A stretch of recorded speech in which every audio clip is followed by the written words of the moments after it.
Price Lord brothers and sisters, welcome to our channel the Rhema word. இன்றைக்கி அநேக நேரங்களில் பார்த்திங்கன்னா நீங்கள் பேசுகிறது பார்த்திங்கன்னா தப்பாக ப்ரொஜெக்ட் ஆகுது. நீங்கள் பேசுகிறது எல்லாமே தப்பாக புரிஞ்சுக்கிறாங்க. அண்ட் அதே சமயத்தில் பார்த்திங்கன்னா உங்களை பற்றி பின்னாடி பேசுகிறாங்க. அது எனக்கு தெரிய வரும் பொழுது எனக்கு ரொம்ப வருத்தமாக இருக்குது அப்படின்னு சொல்லி நீங்கள் நினச்சிட்ருப்பீங்க. ஸோ அப்படிப்பட்ட உங்களுக்காக தான் ஆண்டவர் இந்த வீடியோ உங்களை பார்க்க வச்சுருப்பாங்க. ஸோ இந்த வீடியோ முழுவதும் பார்த்து முடிக்கும் பொழுது உங்களுக்கு பார்த்திங்கன்னா உங்கள் உள்ளுணர்வில் பார்த்திங்கன்னா ஒரு புதுசாக ஒரு பார்வை கிடைக்கும். எப்படின்னா நீங்கள் இவ்வளோ நாள் பார்த்ததுக்கும் இதுக்கப்புறம் நீங்கள் பார்க்க போகிறதுக்கும் ஒரு வித்தியாசம் கிடைக்கும்.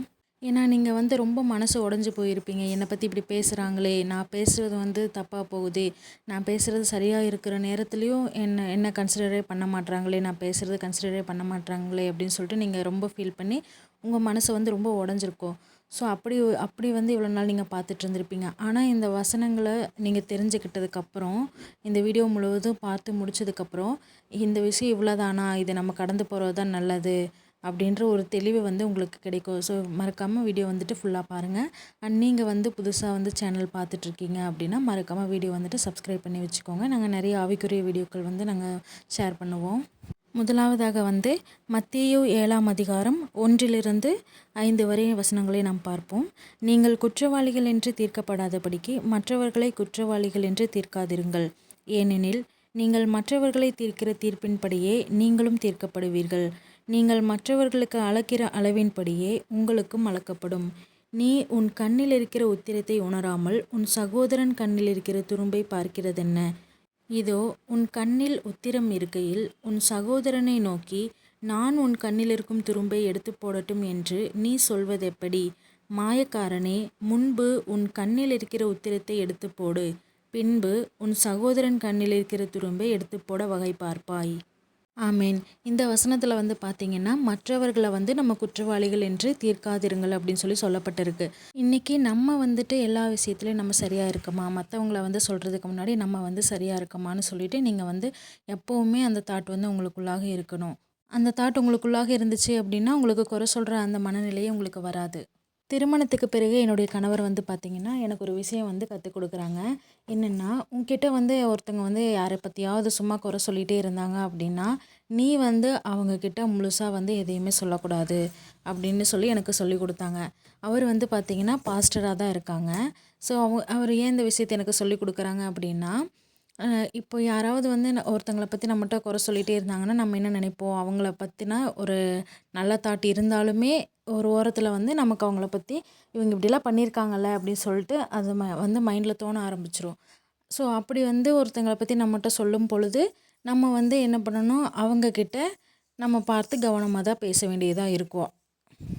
ஸோ அதை விட்டுட்டு நம்ம எப்பவும் போல் அவங்க இப்படி பேசுகிறாங்களா, நம்மளும் ஒரு 4 பேர்த்த பற்றி பேசுவோம், அந்த மாதிரி ஒரு பழக்கம் உருவாகிடக்கூடாது அப்படின்றதுக்காக இது எனக்கு சொல்லி கொடுத்தாங்க.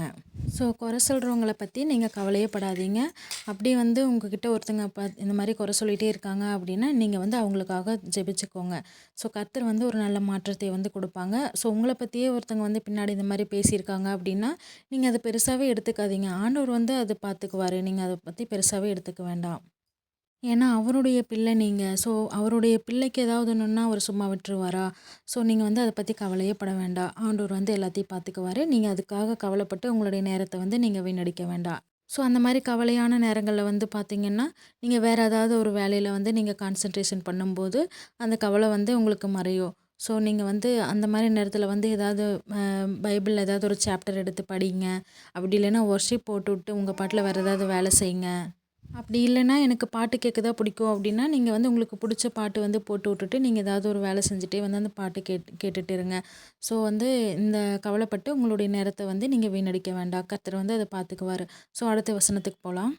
நீதிமொழிகள் 18ஆம் அதிகாரம் 8ஆம் வசனம். கோல்காரனுடைய வார்த்தைகள் விளையாட்டு போல் இருக்கும், ஆனாலும் அவைகள் உள்ளத்திற்குள் தைக்கும். ஆமீன். இன்றைக்கி உங்களை பற்றி பின்னாடி பேசுகிறாங்க அப்படின்னா நீங்கள் அதுக்காக வருத்தப்படாதீங்க. அதுக்கு பதிலாக நீங்கள் அவங்கள ஆசீர்வதித்து நீங்கள் ஒரு ஜெபம் பண்ணுங்கள். இன்றைக்கி குடும்பத்துலையா இருக்கட்டும் அல்லது நீங்கள் வேலை செய்கிறதான இடங்கள்லையா இருக்கட்டும் உங்களை பற்றி பேசுகிறாங்க அப்படின்னா நீங்கள் அவங்களுக்காக ப்ரேயர் மட்டும் பண்ணுங்கள். கர்த்தர் அதை பார்த்துக்கொள்வார். அடுத்த வசனமாக பார்த்திங்கன்னா எபேசியர் 4ஆம் அதிகாரம் 29ஆம் வசனம். கெட்ட வார்த்தை ஒன்றும் உங்கள் வாயிலிருந்து புறப்பட வேண்டாம். பக்தி விருத்திக்கு ஏதுவான நல்வார்த்தை உண்டானால் அதையே பேசுங்கள். அப்படின்னு சொல்லப்பட்டிருக்கு. ஸோ இன்றைக்கி வந்து பார்த்திங்கன்னா நிறைய நேரங்களில் வந்து பார்த்திங்கன்னா கோபம் வரும் பொழுது என்ன பண்ணிடுறாங்க, ஒரு சிலர் வந்து கோவத்தில் வந்து வார்த்தையை வந்து விட்டுடுறாங்க. முடிஞ்ச வரைக்கும் நீங்கள் வந்து கெட்ட வார்த்தை எதுவும் வந்து பேசாதீங்க. ஏன்னா நீங்கள் வந்து என்ன வந்து பேசுகிறீங்களோ அதுதான் வந்துட்டு உங்களுக்கு உங்களுடைய வாழ்க்கையில் வந்து நடக்கும். நீங்கள் வந்து பாசிட்டிவானது நிறையா வந்து திங்க் பண்ணுங்கள். நிறையா விஷயங்கள் பாசிட்டிவாகவே பேசுங்க. கர்த்தருடைய வார்த்தையை நீங்கள் அதிகமாக வந்து படிங்க. நீங்கள் படிக்கிறது மூலமாக உங்கள் மைண்டில் நிறைய வசனங்கள் பதியும். ஸோ அந்த வசனங்கள் வந்துட்டு நீங்கள் ஆட்டோமேட்டிக்காக வந்து மற்றவங்களுக்கு சொல்ல ஆரம்பிப்பீங்க. ஸோ அந்த வசனங்களுக்கு நீங்கள் கீழ்ப்படிந்து இருக்கும் பொழுது கர்த்தர் வந்து உங்களுடைய வாழ்க்கையில் வந்து மாற்றத்தை தருவார்.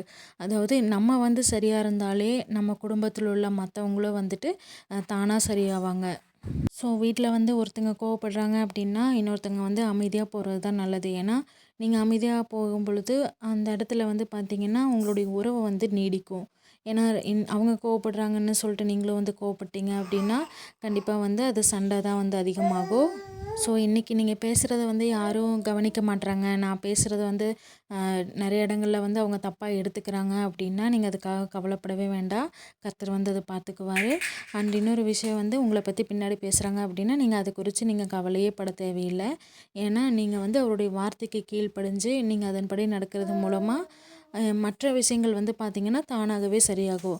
இந்த வார்த்தையின்படி கர்த்தர் வந்து இன்று உங்கள் ஒவ்வொருவரையும் ஆசீர்வதிப்பாராக. அண்ட் நீங்கள் வந்து சேனலில் புதுசாக வந்து பார்த்துட்ருக்கீங்க அப்படின்னா நீங்கள் வந்து மறக்காமல் சப்ஸ்கிரைப் பண்ணி வச்சுக்கோங்க. இன்னும் நம்ம அநேக ஆவிக்குரிய வீடியோக்கள் வந்து நம்ம ஷேர் பண்ணுவோம். உங்களுக்கு மிகவும் பயனுள்ளதாக இருக்கும். அண்ட் இன்னொரு முக்கியமான விஷயம் என்னென்னா, உங்களுக்கு வந்துட்டு வீட்டில் இருந்துகிட்டே நான் வந்து பைபிள் காலேஜ் வந்து படிக்க விரும்புகிறேன், ஆன்லைன் வழியாக வந்து நான் படிக்க விரும்புகிறேன் அப்படின்னா மறக்காமல் கமெண்ட்டில் சொல்லுங்கள். ஏன்னா எங்களுடைய போதகர் வந்து பார்த்திங்கன்னா ஒரு 5 பேட்ச் வந்து கம்ப்ளீட் ஆகிடுச்சு. வீட்டில் இருந்து தான் வந்து நிறைய பேர் வந்து பைபிள் கோர்ஸ் வந்து முடித்தாங்க. இந்த கோர்ஸ் வந்து பார்த்திங்கன்னா ஒரு 6 மாதத்துக்கான கோர்ஸ். ஸோ நீங்கள் வந்து படிக்க விருப்பம் இருக்குது, இன்னும் வந்து கர்த்தருடைய வார்த்தையில் வந்து நான் அதிகமாக தெரிஞ்சுக்க விரும்புகிறேன், நான் வளர விரும்புகிறேன் அப்படின்னு நீங்கள் ஆசைப்பட்டீங்க அப்படின்னா மறக்காமல் வந்து கமெண்ட்டில் எங்களுக்கு தெரியப்படுத்துங்க. அண்டு வந்துட்டு இந்த கோர்ஸ் முடிக்கிறது மூலமாக வந்து பார்த்திங்கன்னா உங்களுடைய வாழ்க்கையில் வந்து ஒரு பெரிய மாற்றம் வந்து காணப்படும். ஏன்னா அதுக்கு நானே ஒரு எக்ஸாம்பிள் தான். ஸோ அது வந்து இந்த வீடியோவில் சொல்கிறதுக்கு டைம் பத்தாது. ஏன்னா அது பெரிய சாட்சி. நான் வந்து இன்னொரு வீடியோவில் வந்து நீங்கள் கேட்டிங்க அப்படின்னு நான் கண்டிப்பாக வந்துட்டு நான் ஷேர் பண்ணுறேன்.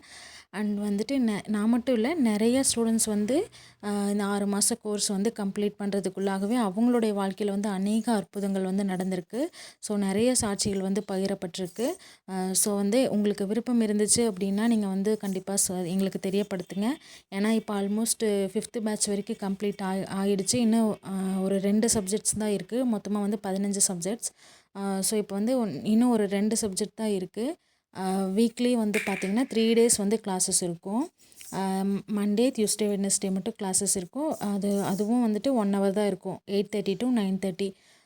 ஸோ 3 நாளுமே வந்து 1 hour தான் கிளாஸஸ் இருக்கும். நைட்டு 8:30 to 9:30 வரைக்கும் இருக்கும். எனக்கு வந்துட்டு பைபிள் காலேஜ் வந்து வீட்டிலேருந்து படிக்கணும்னு ஆசை இருக்குது அப்படின்னு சொல்லிட்டு உங்களுக்கு விருப்பம் இருந்துச்சு அப்படின்னா மறக்காமல் தெரியப்படுத்துங்க. அண்ட் இன்னொரு விஷயம் என்னென்னா, நீங்கள் 6 மாதம் வந்து கம்ப்ளீட் பண்ணி முடித்ததுக்கப்புறம் உங்களுக்கு வந்து கிராஜுவேஷன் வந்து நடக்கும். ஸோ ப்ராப்பராக வந்து கிராஜுவேஷன் நடந்து அதுக்கான சர்டிஃபிகேட்ஸ் எல்லாமே உங்களுக்கு ப்ராப்பராக கொடுக்கப்படும். இது வரைக்கும் வந்து பார்த்திங்கன்னா 5 பேட்ச் வந்து கம்ப்ளீட் ஆகிருக்கு.